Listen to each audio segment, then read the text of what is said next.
You know you want to make changes, you got a lot you want to do in your life, but then you start thinking about those changes and you immediately start catastrophizing. You start worrying, you start thinking about all the reasons why it's not going to happen. This is so common, and the reason why it's common is because somebody in your past either trained you to think this way, or you've had so many bad things happen that you've trained yourself to assume and predict that bad things are always going to happen to you.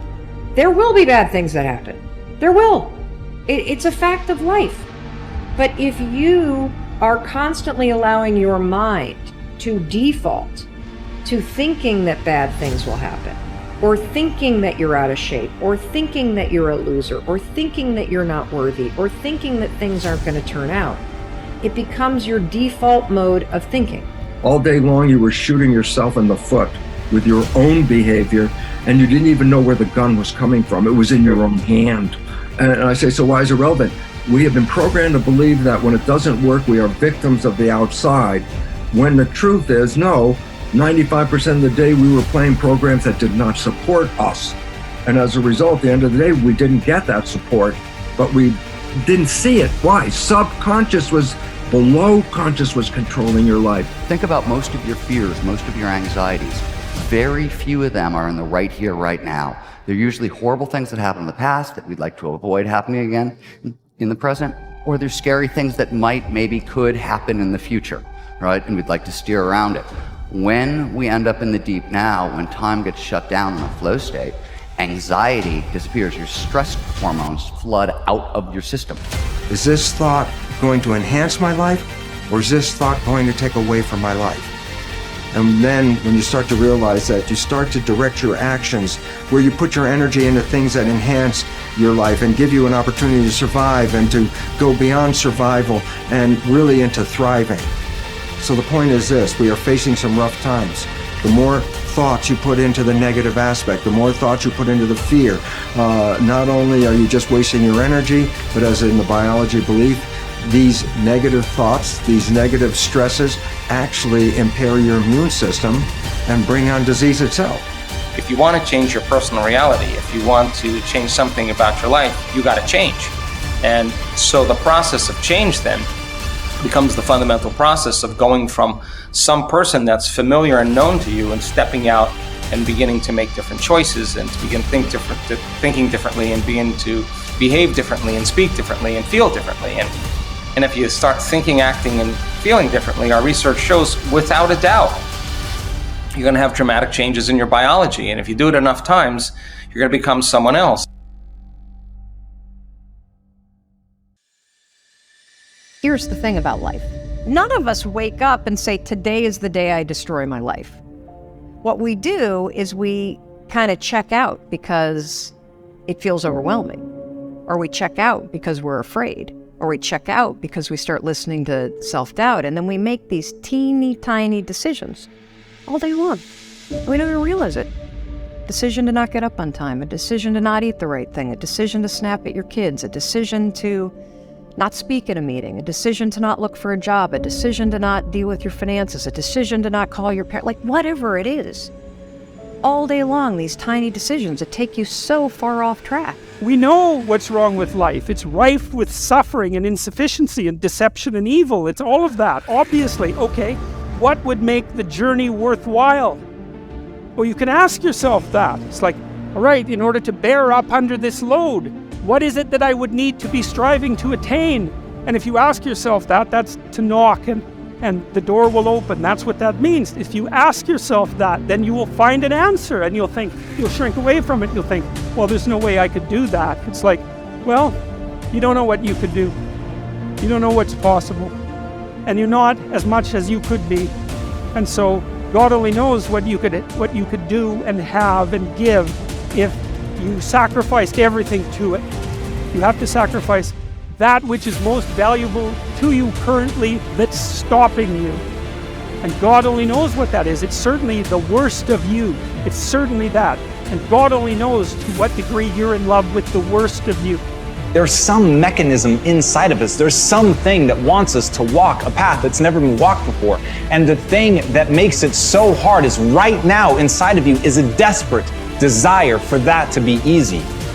But it's not going to be easy. It's going to be hard. You're going to fail. You're going to stumble. You're going to fall on your face. There are a lot of people who are biting their fingers in fear that they might lose their jobs.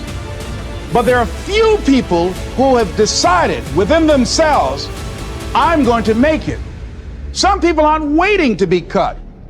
Some people are moving on their own because they feel within themselves, I've got what it takes to make it. They're not afraid about tomorrow because of how they see themselves, because of what they feel that they deserve, because of what they feel that they can create for themselves.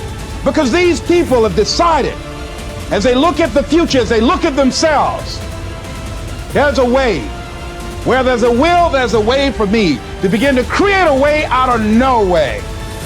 And when you have that kind of consciousness, when you have that kind of spirit, nothing can stop you. Nothing. Your goal is to be happy, confident, and optimistic. The way that you achieve this is by making these positive responses so automatic that you remain predominantly happy, confident, and optimistic, no matter what happens. You can achieve this result by taking specific, proven, practical steps that have been used by millions of people and which work with virtually unfailing certainty. The starting point is accepting complete responsibility for every aspect of your life. You demonstrate this attitude of responsibility by exerting your freedom to choose the thoughts you wish to hold in your conscious mind. You choose to think positive, constructive thoughts rather than negative, destructive thoughts. Psychologists refer to this as the cognitive control method. Cognitive control simply means that you control your thoughts, keep them positive, and repeat positive messages to yourself over and over until they become automatic responses to daily life. The first mental fitness technique is that of positive self-talk, or the use of positive affirmations. The way you talk to yourself has an inordinate impact on your thinking and feeling. Many researchers, including Dr. Martin Seligman of the University of Pennsylvania, have discovered that high-performing men and women talk to themselves differently from low-performing men and women. Basically, your self-talk or your inner dialogue determines the tone of your emotional life. You are happy or sad, positive or negative, depending on what you say to yourself and how you interpret events to yourself as you go along. For example, if you are cut off in traffic and you immediately become angry and begin thinking about how stupid and irresponsible and what a bad driver the other person is, you will trigger a very different reaction than if, when you are cut off in traffic, you excuse the other person by thinking to yourself that he or she must be late, distracted, or must not have seen you. It may be exactly the same external event, but the way you interpret it and your ensuing conversation with yourself will determine whether you experience positive or negative emotions about the situation. The starting point of using positive self-talk is to interpret everything that happens to you in a favorable way. Become what W. Clement Stone called an inverse paranoid. Imagine that the whole world is in a giant conspiracy to help you to be successful and happy. Imagine that everything that happens is happening to teach you something valuable and to move you closer to achieving your most important goals. Just as a paranoid is convinced that there is a conspiracy against him, an inverse paranoid is convinced that there is a conspiracy for him or her. Practice the wonderful mental quality of serendipity. In the fairy tale, the three princes of Serendip traveled around finding that every apparently negative or calamitous event they witnessed turned out to be positive and beneficial in the end. Make it a game to look for good in every situation. The law of expectation says that whatever you expect with confidence becomes your own self-fulfilling prophecy. When you develop an attitude of positive self-expectancy, you become a more optimistic and cheerful person. Whatever happens, you immediately interpret it in the best way possible. In Napoleon Hill's famous book, Think, and grow rich. He wrote that one of the characteristics of the most successful men and women in America is that they always look for the opportunity or benefit within every setback or obstacle. Because of the law of substitution, if you are looking into every difficult situation for the lesson you can learn or for the possible opportunity it might contain, your mind will remain positive and you will continue to function at your best. Whenever you think of an upcoming event, talk to yourself in positive language. Perhaps the most powerful affirmation of all for building self-confidence is for you to repeat over and over 50, 100 times per day. The words, I can do it, I can do it, I can do it. These simple words are the verbal antidote to the fear of failure, which, as you know, is the great destroyer of self-confidence and probably the primary reason for failure in adult life. However, you can diminish the fear of failure in any situation by repeating, I can do it, I can do it, I can do it. Whenever you think of an event that causes you to feel nervous or insecure, whenever you have something coming up that fills you with trepidation, exert your powers of self-talk and self-suggestion by saying, I can do it, to cancel out and override any negative emotions associated with it. The most powerful affirmation for building self-esteem are the words, I like myself. I like myself. I like myself. These simple words, repeated often enough, with energy and enthusiasm, will eventually be accepted by your subconscious mind. As your subconscious mind accepts this message of self-liking, your self-esteem goes up and your ability to perform and your levels of effectiveness improve in every area of your life. If you want to do your work better, just say, I love my job. I love my job. I love my job. In their best-selling book, Success Through a Positive Mental Attitude, W. Clement Stone and Napoleon Hill recommend that you repeat several times a day the words, I feel happy, I feel healthy, I feel terrific. One of my favorite affirmations, whenever I'm worried about anything, is to cancel it by saying, I believe in the perfect outcome of every situation in my life. I believe in the perfect outcome of every situation in my life.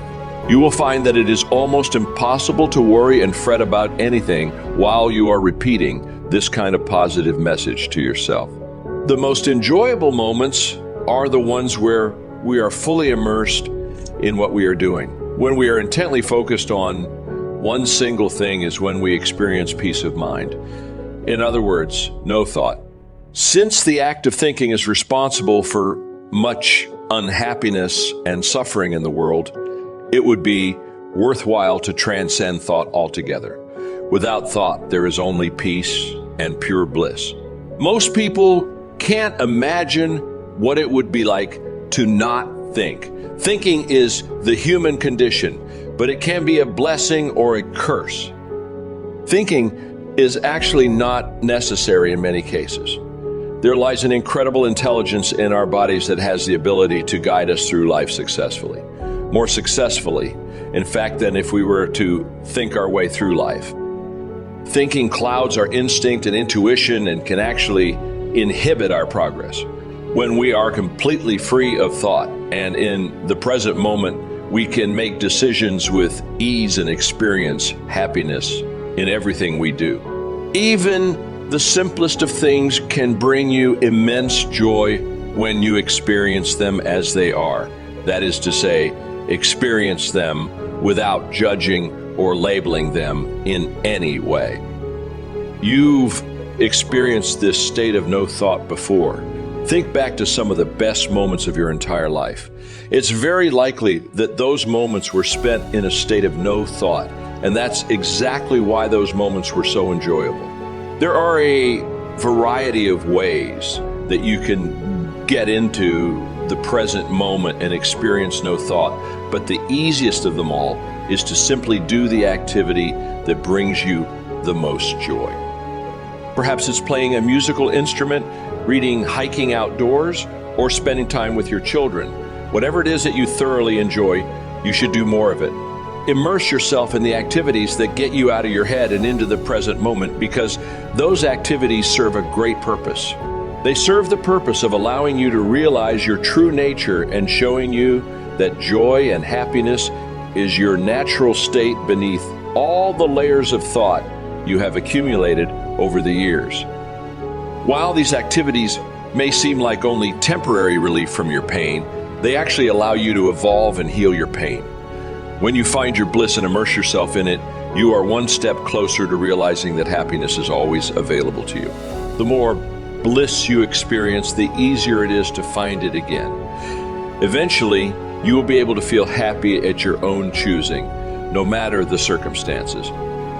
Do more of what you love to do, and you will experience more happiness and have more love to give to others. Many people who seem cold and withdrawn from the world are people who feel as if they have little to live for.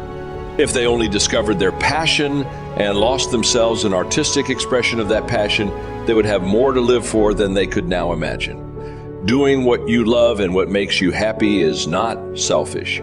It is one of the most generous things you could do for others. Only when your cup is full can you give anything away. Find your bliss so that others may be inspired to do the same.